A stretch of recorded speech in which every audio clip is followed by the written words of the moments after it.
Hello and welcome. My name is Teresa from the blog and YouTube channel freetoflower.com, where I share all about simple living on our European farm, homesteading how-tos, and recipes from scratch. Please remember to hit the subscribe button to never miss a new video. Today, I am so excited to show you an integral part of Czech culture, wild mushroom hunting. Now, I know this is done in other parts of the world as well, but I have yet to find a culture where it is so ingrained into family life and yearly traditions as it is here. I'm sure there are places, I just haven't come across them yet. For us here in the Czech Republic, going wild mushroom hunting in the forest is something that you would do with your family at least once a year. For us, when I was growing up, it was several times a year during late summer and fall. We would all pack up our baskets and go to the forest. We start doing this with our kids as well when they're really young, and there are several reasons for that. Number one, it's so great to be spending time in natural wild forests. It's so calming, and spending time outdoors with kids is another key part of Czech culture. But secondly, we take our kids along so that they can start learning what mushrooms are safe to pick and which are not, which is one of the main questions I often get from my friends back in the US is, how do you know you guys are not poisoning yourselves? Well, we learn from very, very early on. Also, interestingly enough, each family generally has their own rules about mushroom picking. Some families pick certain types, others don't pick those types, and it kind of differs family to family, region to region, and so you get to pick and choose your comfort level. Now, we stay pretty conservative with mushroom picking in my family. I am a first generation living on a farm, even though this farm has been in my family for many generations. My parents never lived here, never farmed.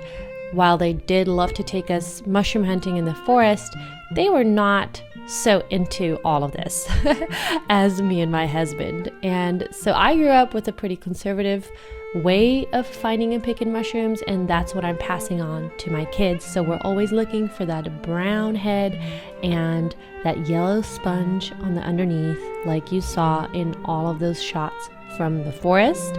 There are obviously many great mushrooms that look different. Sometimes we will even buy them at the market, and occasionally I will pick them too.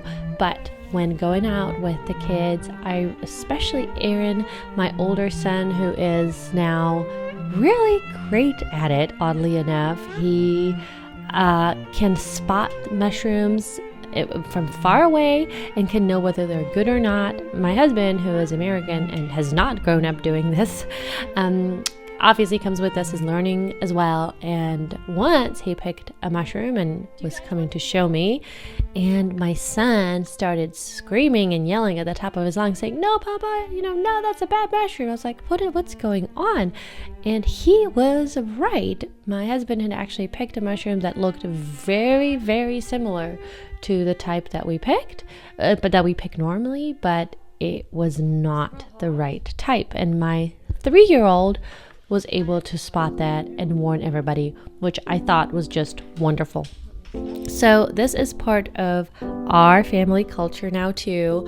We love going to the forest all together. We actually bought that giant stroller you saw at the beginning just so that we could make it on the uneven forest paths and do this as much as possible. The obvious next reason for why we love to pick mushrooms is we love to eat them. They are so delicious. There are many great Czech recipes and American recipes calling for mushrooms, and we find that the taste is just so much better when they are wild mushrooms foraged in the local, very deep forests. Today, I am making a Czech staple mushroom soup. If you'd like the full recipe, it is up on my blog. I'm going to link it in the description box below for you. And I'm actually doing a fun thing for the kids, so stay tuned until the end of this video to see what it is. I don't usually serve my soup this way, but I figured it would be so fun, and it is actually the traditional way to serve this soup. Another way that we love to use mushrooms is by dehydrating them and then storing them for the winter time. If you've been around my channel at all, you've probably seen me getting down this giant jar of dried mushrooms from my cabinet. I dip into that all winter long, add it to sauces, casseroles, soups, and just about anything I'm doing. So it is always so fun in the fall when we end up finding a lot of mushrooms, because we know that we'll be able to eat on them all winter long. I will say that the process of cleaning mushrooms and cutting them up can be very laborious. It takes a long amount of time. So another fun part of Czech culture is that people get together to do it. So you would get together with other families to go mushroom hunting, or friends, and then in the evening you all sit around the table. It's usually already starting to get dark earlier because it's fall. You drink and eat something good, and all together you slice mushrooms and either lay them out to air dry. That's the traditional method, or we have a dehydrator now, so we just used our dehydrator and made sure that they're really nice and dry so they can stay good all winter long.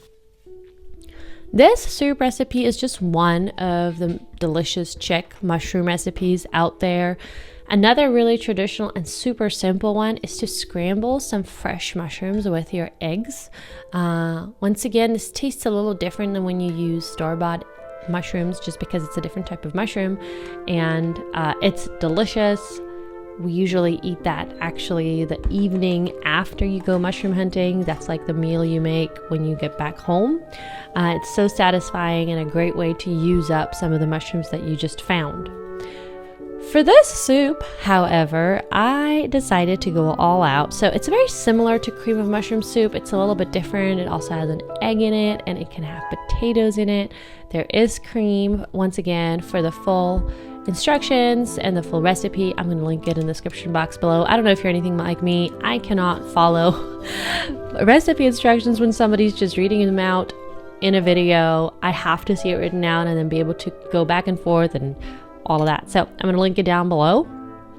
But I did a super fun thing, like I mentioned at the beginning of this video, and I decided to make some extra special serving bowls for this soup for my kids, so they could have so much fun eating this soup.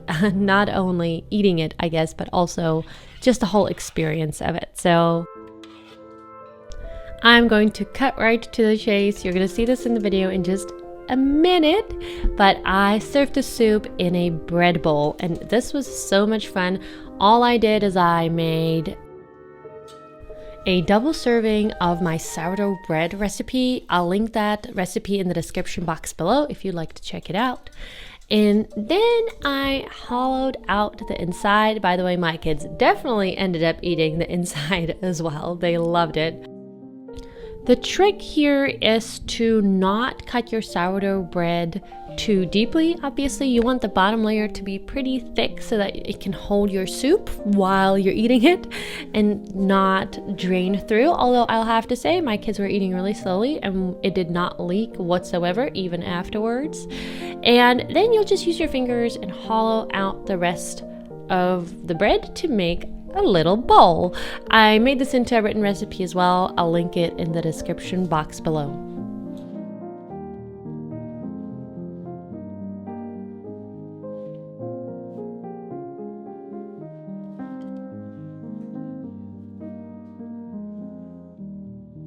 Once you've got your bowl of about the size that you like and most of the fluffy bread is gone from the inside, you just ladle whatever soup you'd like in there.